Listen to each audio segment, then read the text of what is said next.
Hey everybody, how's it going? Hope you're having a lovely day. Today I'd like to talk about the bounty that I put out on Future Home for somebody who's able to restore functionality to these devices that's similar to what you had before they sent out a ransomware firmware update. I want to talk about what I'm looking to accomplish with these bounties and the concerns that I'm going to have into the future, because I want all of you to be a part of the solution. I don't want this to just be something where I'm sitting behind closed doors and trying to figure shit out. I think a lot of people who watch this channel are invested in pushing back against the erosion of ownership rights. Anything that comes to right to repair, any of the good that people ascribe to this channel or what this channel did is not me. It's you. So it's important that you all be a part of the conversation here.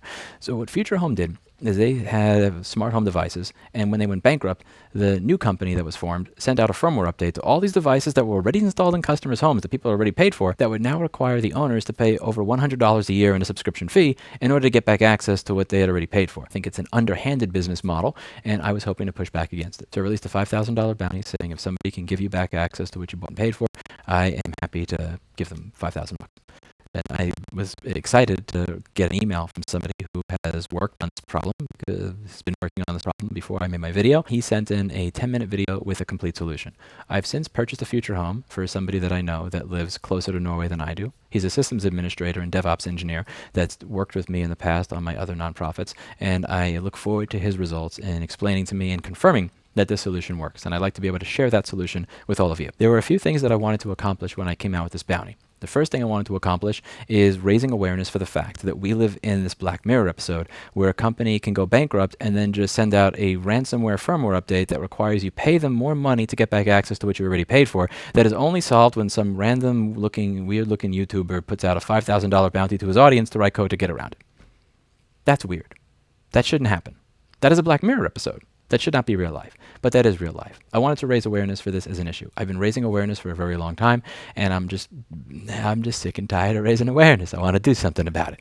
When Apple says that you cannot fix the motherboard, if somebody says that they can fix the board, they're scamming you. I am going to go and make 1,000 videos showing here's exactly how you do it, even if you're a dumbass like me. And I wanted to inspire other people to do that. Here, I talk about companies that erode the rights of ownership, and ConsumerRights.wiki holds them accountable and responsible for it by broadcasting this to the world and logging it, but it's not changing it. I want to try and change it. I realize that $5,000 is not a fee that you pay to a reverse engineering firm. I get it. That's a tip. If even. It was me having a video at close to 1 in the morning and saying, I'm sick and tired of this shit. Let's knock a domino down and see what happens and start doing something about it. And somebody decided to do something about it, and that's really cool. The second thing I wanted to do is I wanted to try and give you guys an example of what winning can look like. Every single day I come out here and I talk about a new way that another company has screwed you. And the people that watch, they'll get pissed. They may say, I'm not going to buy from that company. But at the end of it, you leave that video feeling like society has gotten shittier. I want you all to feel like you collectively have won. In my opinion, activism is not about having a blog article or a bumper sticker or a Twitter hashtag or just raising awareness of a problem. Real activism is getting people to be personally invested in your vision of the world and your solution. I talk about right to repair, but I don't lecture you and say, you should fix your things because that's environmentally friendly, or you should care because of how this affects other people. What do? Apple says they want $1,500 to $2,000 to fix this thing, and they say you can't fix the board. I'm going to show you how you can do that shit yourself, so that you can do it in your own kitchen table, so that you can have a repair shop do it for you.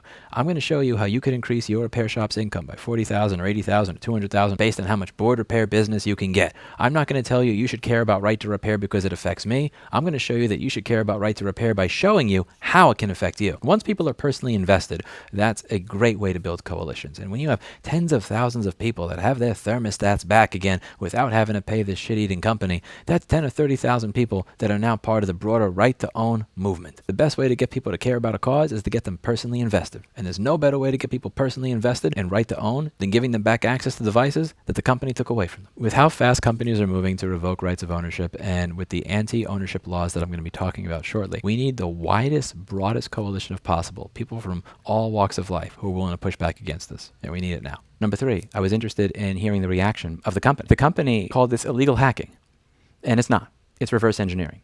Reverse engineering should never be considered illegal hacking.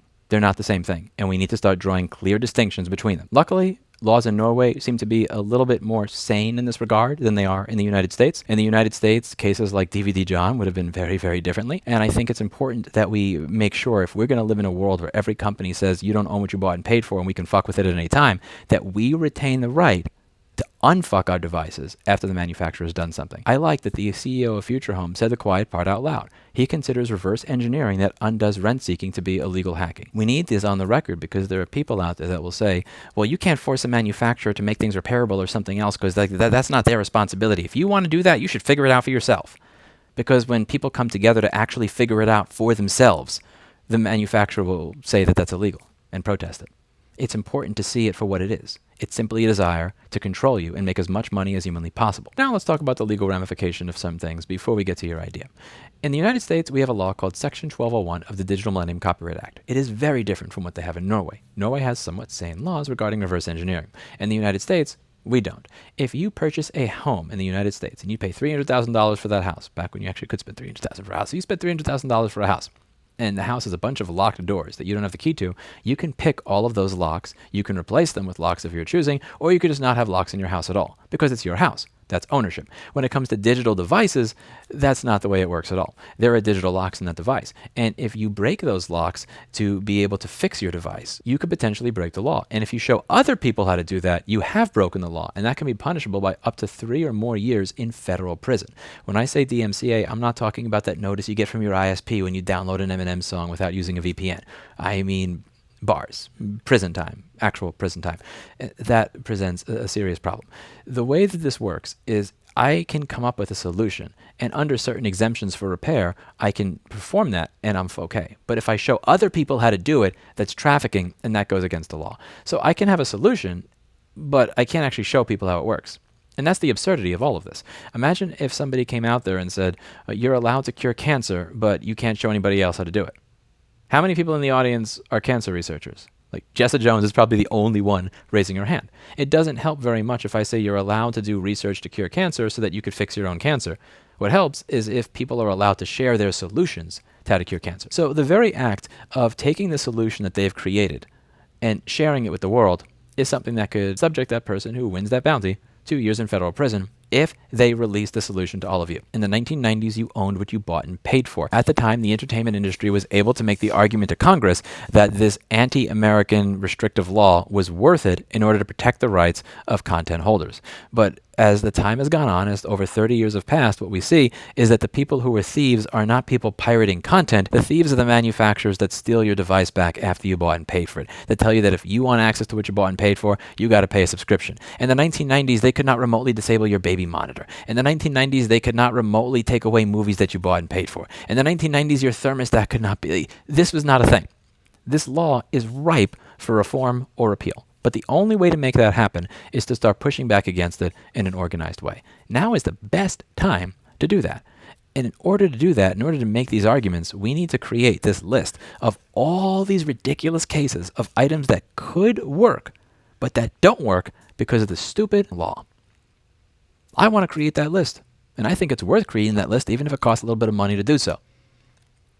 But that's a different expectation than the expectation that all of you have. I think that a lot of you want to see that these devices actually work again. You want to see the solution open source to the world after it is paid for. I can't promise you that. When I'm dealing with a case in Norway, very different. When I'm dealing with a case in the United States and FULU Foundation is paying that bounty for somebody who came up with the solution, it's not the biggest deal in the world if the person who came up with the solution says, I don't want to release the solution. If I take your money, if I come up with that website that you all suggest that I do, where people could donate to individual bounties for individual devices that they want to unbrick, how does that work? Let's say you all donate $20,000 and somebody comes along, they show me a solution, the solution works perfectly well, and they say, I want to claim the bounty, they claim the bounty, and then they say they don't want to release the solution. Makes sense to me. They don't want to go to prison for 3 years. Now what if I tell them that in order for you to win the bounty, you must make the solution public? If making the solution public is considered a crime. If I am then saying the condition for receiving money from us is that you do this thing that is a crime, not only is that person facing prison for 3 years, but now I could be facing prison for several years for paying somebody to take part in commission of a crime. You see where this becomes an issue. Now, many of you who are donating may be people that simply want to help the cause and try and get laws like this pushed back against. And even if these solutions do not come out, this actually is still very helpful. If I have a list of harms that I can show a senator, and I can say, here are 30 devices that are installed in 25 million American homes that right now don't work. All that's necessary for these devices to work is for this stupid law to change so that I could legally show everybody how to fix the device. That's very helpful. There's a lot of value in that. But something tells me that when you came up with that idea, that's not what you had in mind. And if I accepted your money and your donations to up all of those bounties, and I could not guarantee you that that solution would be released, I have a feeling that a lot of you would feel a little bit cheated. And that's why it's important to talk these things out and talk about the legal risks involved and all the different ways that things can be done. Some of you may be happy to simply help me compile a list of documented, confirmed harms that this law has created so that we can authoritatively walk into the offices of senators and congresspeople and push for reform. But for most of you, and tell me if I'm wrong here, I imagine that donating to that bounty, you want to see if somebody comes up with the solution, that that solution is made public so that the 20 million people that have that device in their home can then use it again. If that's the case, if I accept your money, I think many of you will be very, very unhappy with that. So how do you square that circle? What I could do is I could simply not accept any of your money.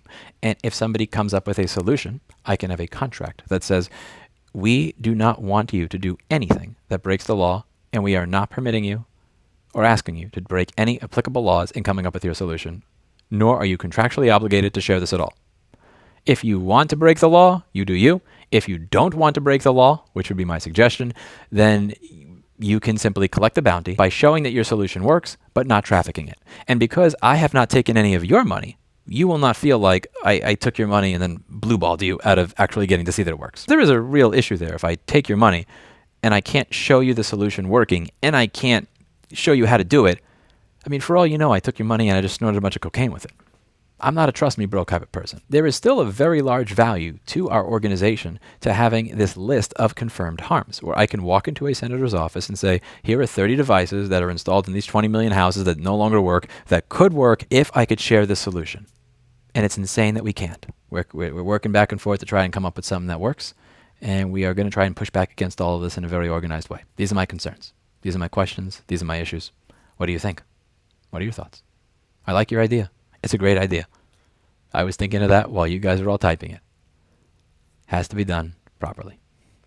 If little Timmy, little honor student, gets arrested at his high school graduation, taken out in chains because he allowed somebody to get back access to their exercise bike or their thermostat, that don't do me a lot of good. If I rush to create your website, but I can't provide you what it is that you would expect as a result of that or what is implied as part of the bargain, that feels kind of weird too. There's a lot of deliberation that needs to be done to figure out what the right way forward is. I'm kind of leaning towards the path of we create this list of documented harms that we can show senators. We tell people that if you share what you've created, we do not want you to break the law while doing so. We are not going to ask you to break the law and make this stuff illegal in any way, shape, or form. And I am looking right now at not putting together that bounty website immediately until I understand from all of you what you thought you were asking me to do and what you would expect as a result of it before I take a dime of any of your money. Much of the success that you falsely attribute to me is actually a result of all the things that you do. I cannot leave you out of this conversation because whether you are fixing items for people who are saving money, getting people to be excited about repair, sharing these practices with people who then know how companies act and push back against it, all of the success that you falsely attribute to me in this channel is all stuff that you've done. But in order for us to continue doing that into the future, I need you all to be a part of the conversation. For us to live in a world we actually own, we bought and paid for, it means being coordinated, it means being strategic with our thinking, and it means coming up with a long-term plan that works. For me, right now, what seems to make sense are documenting the individual harms that these laws cause. Here are all the different things that could work again and be fixed, but are in a legal gray area as a result of this, and funding this from the FULU organization so that people do not feel disappointed in the case that the person who won the bounty decides, I do not want to poke the bear and release the solution publicly. We tell people what the risks are, we tell people what the law says, and we tell them we have no expectation of you releasing this, and we frankly prefer that you not. I don't want to leave you out of the conversation. Let me know what you think in the comments down below, and let's put forth a coordinated effort to take back ownership as a team. That's it for today. And as always, I hope you learned something. I'll see you all in the next video. Bye now. We also have the duty not to infringe the IP rights in the process. It is in fact the manufacturers who have the relevant rights, not consumers.